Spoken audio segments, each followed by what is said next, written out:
They say the deepest wounds come from family. Mine came on what should have been the proudest day of my life, my college graduation.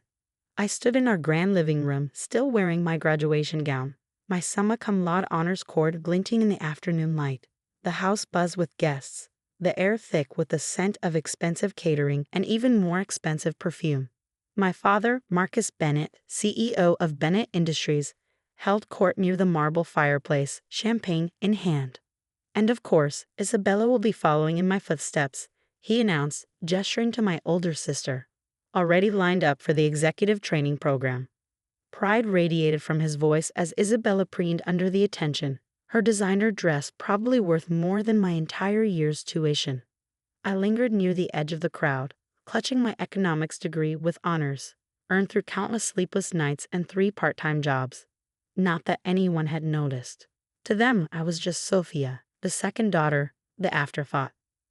"What about Sophia?" someone asked.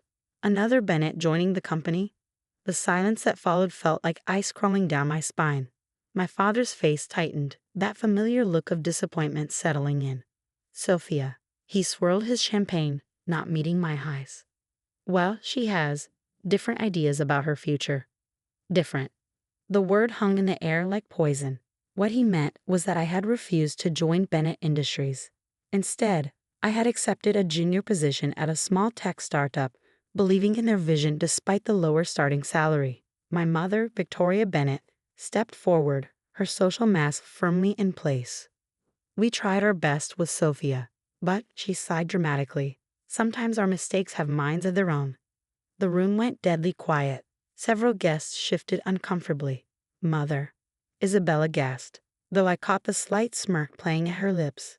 Mistake. The word echoed in my head, burning into my memory. Years of being overlooked, of having my achievements dismissed, crystallized in that single moment.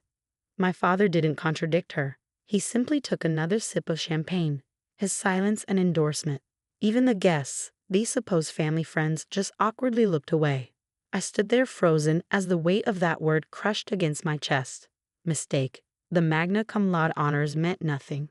The scholarships I'd earned, the internships I'd secured on my own merit, all meaningless to them. My Aunt Patricia, always quick to pile on, added with fox sympathy. At least Isabella makes up for it. A true Bennett through and through. That was the moment something inside me hardened. I carefully set down my graduation cap, straightened my shoulders, and walked to the door. No one tried to stop me. No one called my name. Sophia. My father finally spoke as I reached for the handle. Don't be dramatic. Your mother didn't mean. Yes, she did. I cut him off, my voice steady despite the storm raging inside. But that's okay. Your mistake is leaving.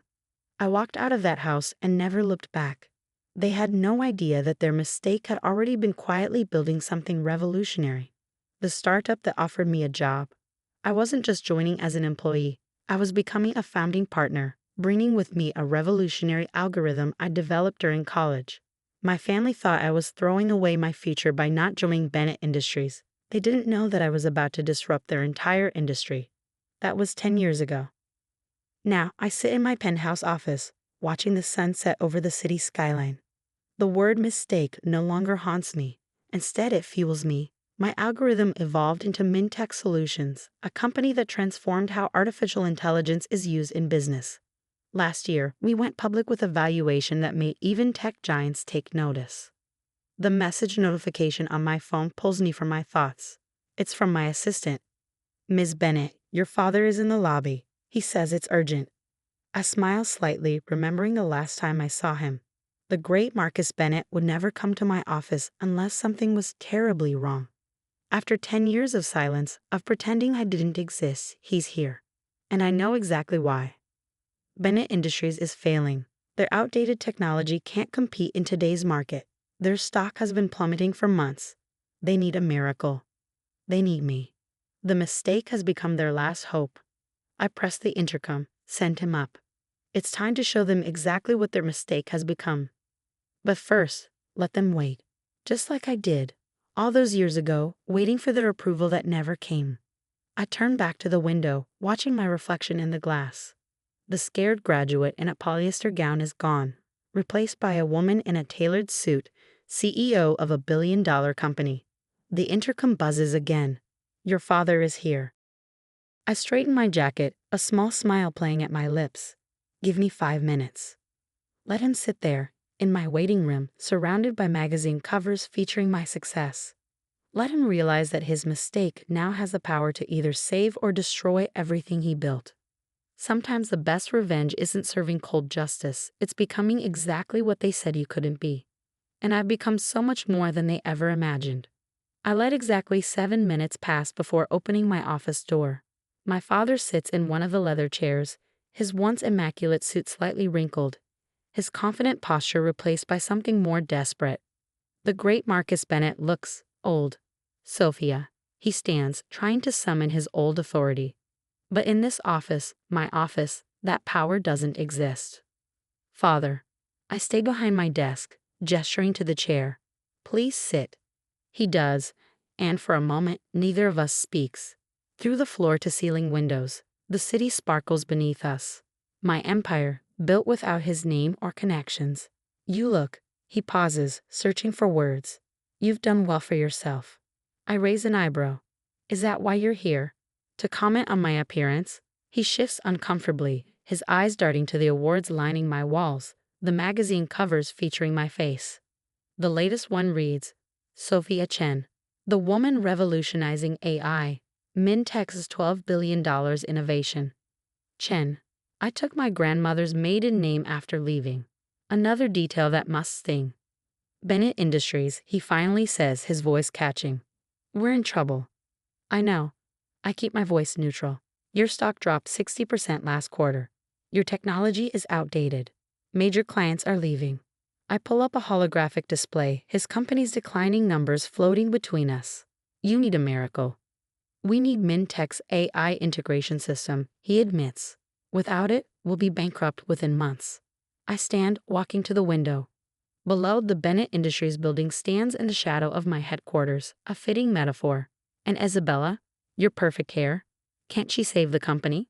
His silence speaks volumes. Isabella, for all her executive training, couldn't adapt to the changing market. Her arrogance, so like our parents, blinded her to the technological revolution I saw coming years ago. He clears his throat. She resigned last week, moved to Europe with her husband. Of course she did. Isabella always knew how to abandon a sinking ship. Mother must be devastated, I say, not bothering to hide my sarcasm. Her perfect daughter, leaving her to deal with her. What was the word? Oh yes, mistake. Sophia, about that day. Save it. I turn back to face him. I'm not interested in apologies 10 years too late. He stands abruptly, desperation cracking his facade. What do you want? Money? A position on the board? Name your price. I laugh, the sound sharp in the quiet office. Money? Father, look around. I have more money than Bennett Industries ever had. My company's market cap is 12 times yours. Or rather, what's left of yours. Then what? His voice rises. What do you want? Nothing. I sit back down, perfectly calm. I don't want anything from you, not anymore. We'll lose everything, he whispers. The company, the house, our reputation. Your mother, this will destroy her. Like you tried to destroy me. He flinches. I pull out a folder, sliding it across the desk. But unlike you, I'm not cruel. Inside is an offer. Mindtech will acquire Bennett Industries, will integrate your remaining viable technology, retain 60% of your workforce, and provide you and mother with a comfortable retirement package. His hands shake as he opens the folder. This is a hostile takeover. No, Father. This is mercy. I stand again, my heels clicking on the marble floor as I walk around the desk. You have 24 hours to accept. After that, I'll offer the same deal to your board directly. They'll accept it, with or without your approval. You do this to your own family? Family?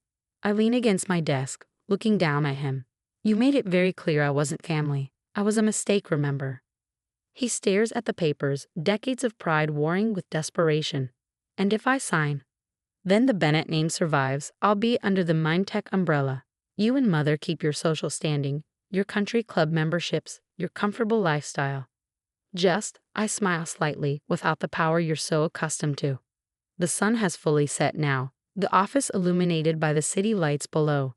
In their glow, I see the moment my father finally understands. His mistake didn't just succeed, she surpassed everything he ever built. You planned this, he says slowly. All of it. No, father. You did. The moment you and mother decided I wasn't good enough, you set this in motion. I walked to the door, opening it. 24 hours. Choose wisely. He stands, clutching the folder like a lifeline. At the door, he pauses. Your mother, she wants to see you. No, my voice is firm. The only contact from now on will be through lawyers.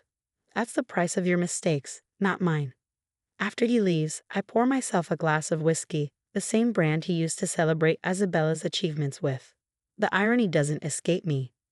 My phone buzzes, a message from my head of acquisitions. Bennett Industries board is already calling. They want to know if we'll negotiate separately. I smile, remembering all the family dinners where I sat silently, watching them praise Isabella while ignoring my existence. The graduation party where they called me their mistake. The years of doubt and pain their words carved into my soul. Tell them we'll talk tomorrow, I reply. After Marcus Bennett learns what it feels like to be powerless in his own company. Standing at my window, watching the city I now help shape, I raise my glass in a silent toast. The mistake they tried to erase now controls their fate. The daughter they dismiss now decides their future. Sometimes the best revenge isn't proving them wrong. It's becoming so powerful that they're forced to admit it themselves. The message I've been waiting for flashes on my screen. Bennett Industries stock suspended from trading. Markets expect imminent takeover. I close my eyes, letting 10 years of vindication wash over me. Tomorrow the business world will be abuzz with the news. Mintech acquires Bennett Industries. They'll call it a strategic merger, a smart business move. But I know the truth. It's not just business. It's justice.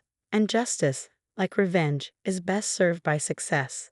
I pick up my phone, sending one final message to my father's number. The mistake says goodbye. Then I block his number, turn back to my empire, and finally completely let go of the girl who once desperately sought her family's approval. She doesn't exist anymore.